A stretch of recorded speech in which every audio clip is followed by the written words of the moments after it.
Hi, I'm Jennifer Simpson, and here's the deal with relationships in HD.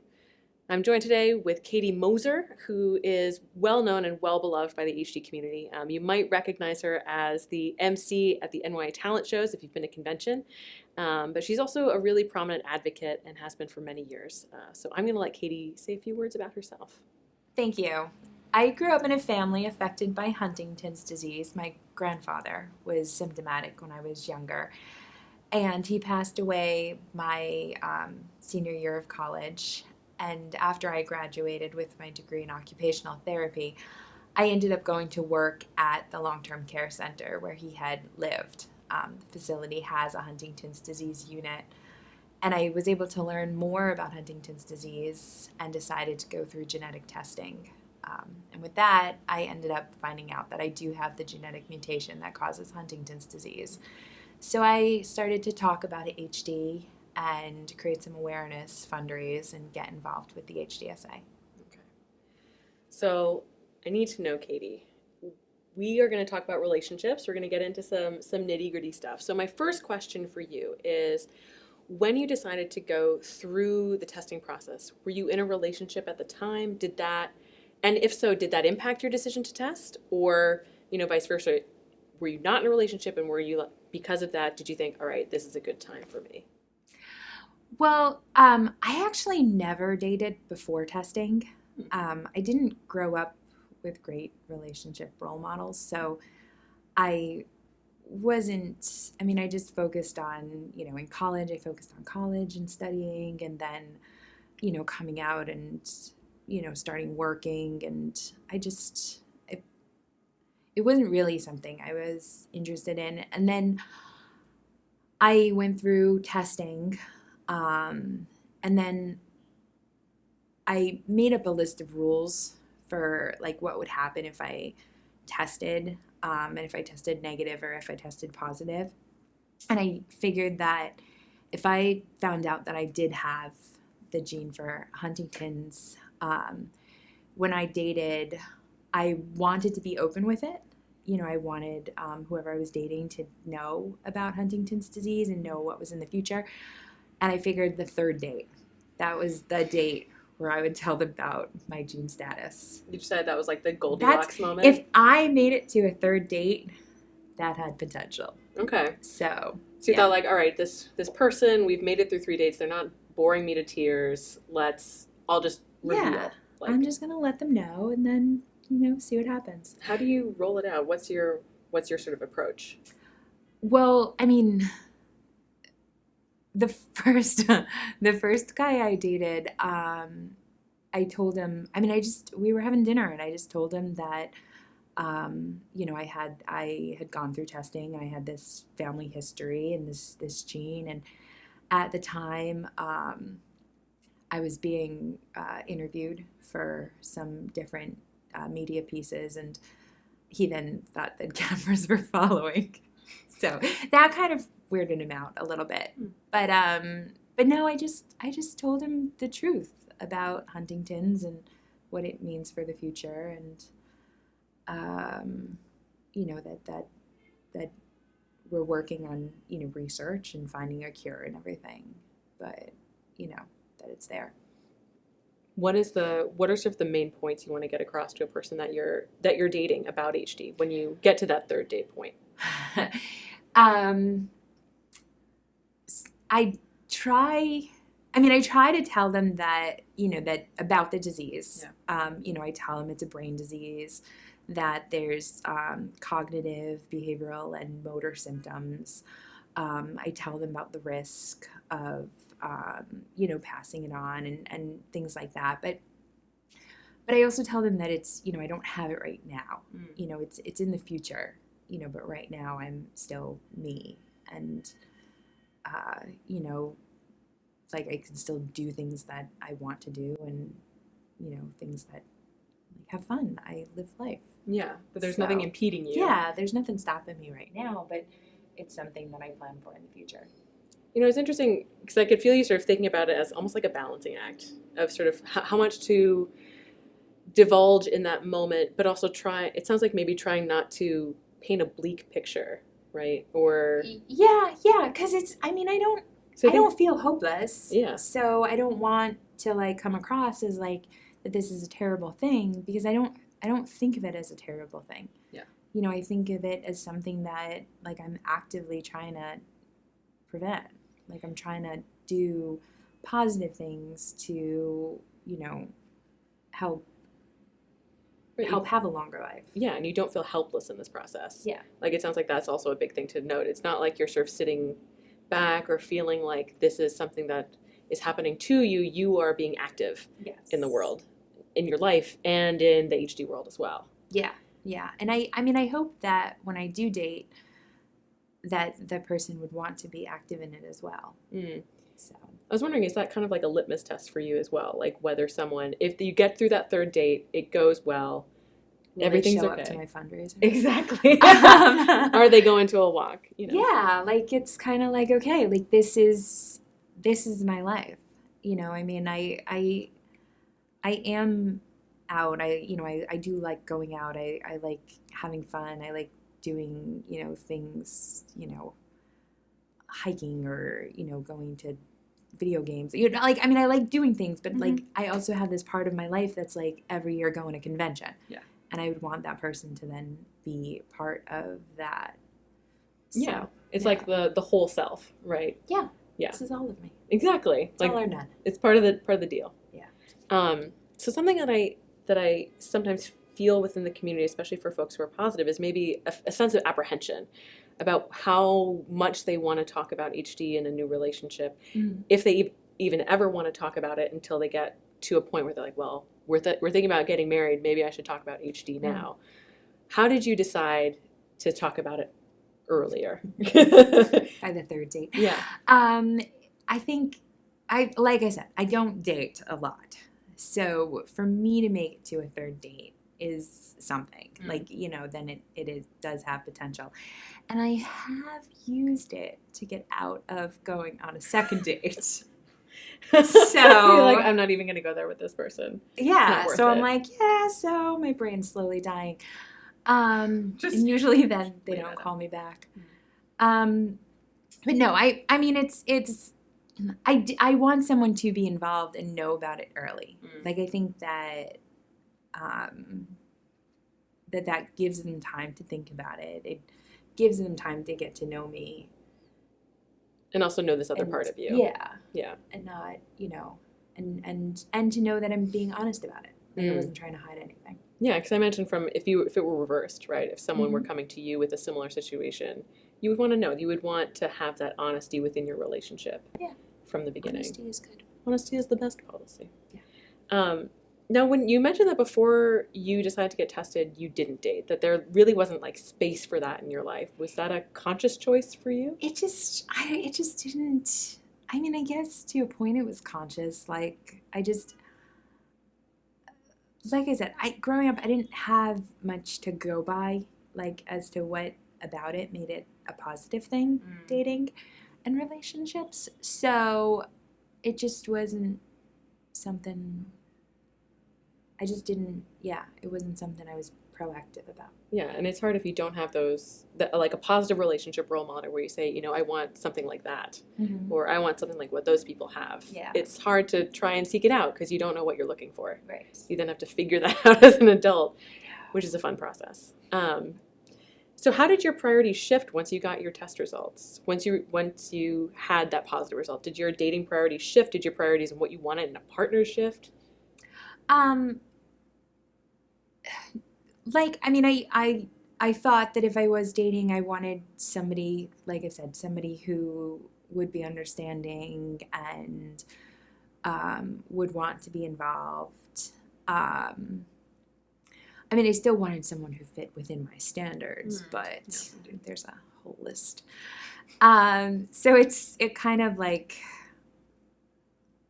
I don't know. I just kind of like, it was more that like once I got my test results and then I learned to accept them, and it was more like, what's to lose, and I was encouraged by friends, and I mean, I just tried to meet people. And then, it's I'll go through phases now of like, okay, I'm going to date. And then, it doesn't go well. So I'm like, Whatever. I'm not going to date. I like being single. I'm a strong, independent woman. Yeah. Now, you mentioned the idea of that you also had to go through the process of accepting your own results, that was a whole thing, and integrating that into your life. How long was it for you before you felt like, okay, I think I've processed this. I think I feel comfortable with this being my part of my identity? It took a couple of years, like, for me to be able to accept it, for me to get more involved in the community, for me to continue learning about HD, for me to see that there were people out there in the HD community that, were in relationships and had someone to care for, or who had someone to help care for them. So it wasn't, it was a couple of years. It took some time. Yeah, because there's a lot of information and new identity ideas that you need to incorporate into your own reality. Something that I wonder whether this ever entered into your mind, but I hear in the community a lot this idea of being burdensome, both from people who are caregivers, who are gene negative, gene positive. Did that idea ever does the idea of being burdensome ever come into your mind in this process, especially? Not really. Like, for me being a burden, not really, because I would hope that I'd have like a lot of people to help me as I get older. But my ultimate goal is to find a cure and not have HD. But just like, I have friends and family and other people. Like, I am open to going into a care facility, and I would never, I wouldn't want to be a burden on one person. Like, I wouldn't just but yeah, I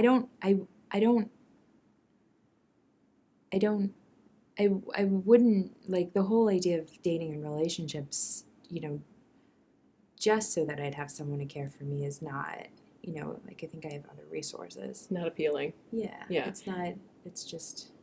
And that's like an admittedly crappy question. I'll say that.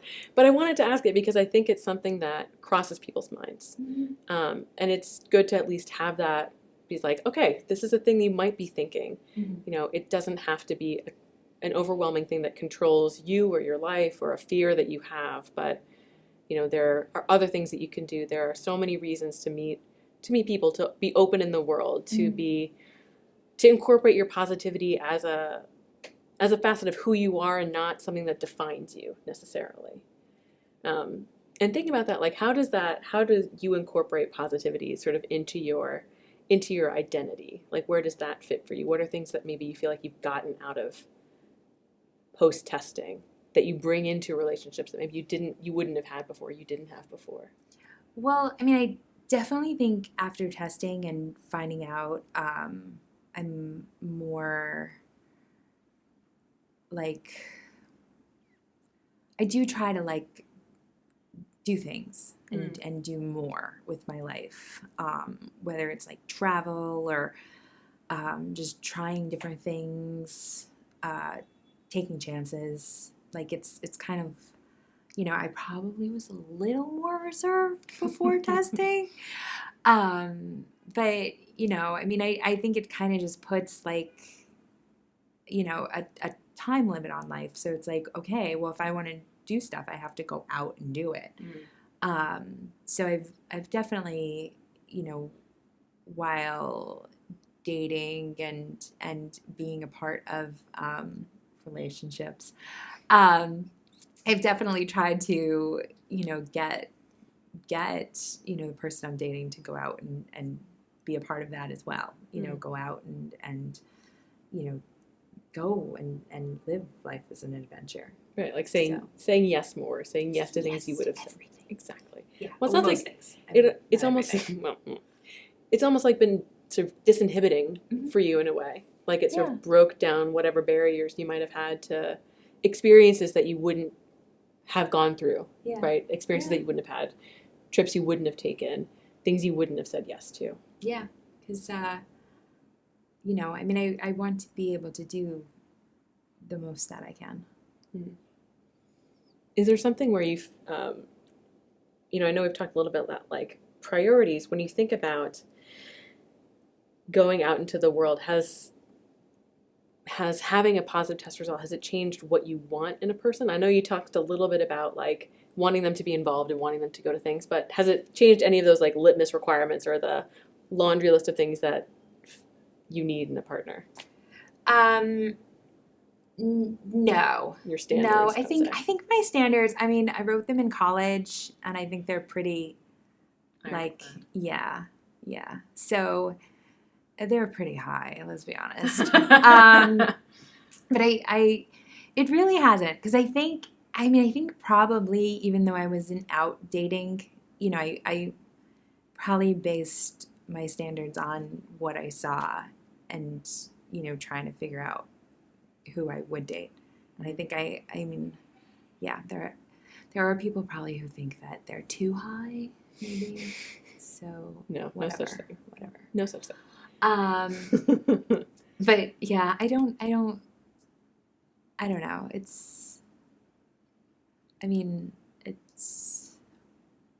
don't think it changed anything. But it's hard to say because I didn't date before. Yeah. So do you feel like, I mean, this could apply to not only romantic relationships, but to friendships as well. Do you feel like you get something different out of your relationships with now that you are living positively, that you have this in your life, than you did before? Well, I mean, I think finding out, like going through genetic testing and finding out, you definitely examine relationships. I mean, any kind of relationship differently. Yeah. And you kind of realize what's important and what you need to just kind of step away from. Because any relationship can be a challenge. Yeah. And needs work. So it does make you re-examine things. I mean, even years after testing. Yeah. You know. Right, because there's this sort of constant feeling of like, do I need or want this in my life? Yeah. Sort of like I don't know if you know, but like the Marie Kondo, like if you hold something for 5 seconds and if it gives you joy, you keep it, and if it doesn't, you pass it on. Uh-huh. It's sort of like, it's almost like that kind of a test for relationships as well. Like, yeah, for humans, take a human. Yeah. But yeah, something and I know the topic of relationships can be difficult and can be kind of embarrassing sometimes, talking about like romantic life, but is there something that, I want to, if you were to meet someone who had tested positive for HD and they were deeply afraid of going and dating or revealing their status, what would be a piece of advice that you'd give to them? Well, I think they'd need to be comfortable with it themselves before going and telling other people. You know, like just kind of like they have to have a grasp on how they feel about it and what it means to them, and be accepting of their results before approaching new people with this information. So it's almost like that maybe the fear is a symptom of a lack of integration. Like the fact that maybe they're afraid to talk to other people means that maybe they're also haven't fully integrated that into themselves. Well, yeah, and they also have to they have to know how much, what they have to understand the information and their own feelings to know how much they'd want to share, before they feel like, that it's all unraveling and they lose control, Yeah. Before they feel like they're not sort of in a emotionally fit place to continue on. Yeah. That's a really good piece of advice. Yeah, hopefully. Yeah, well, thank you. Well, Katie, thank you so much for sitting down and talking with me about relationships. It's always lovely to have you here at HDSA. Thanks for having me. High five. And that's the deal with relationships in HD. For more information, go to hdsa.org.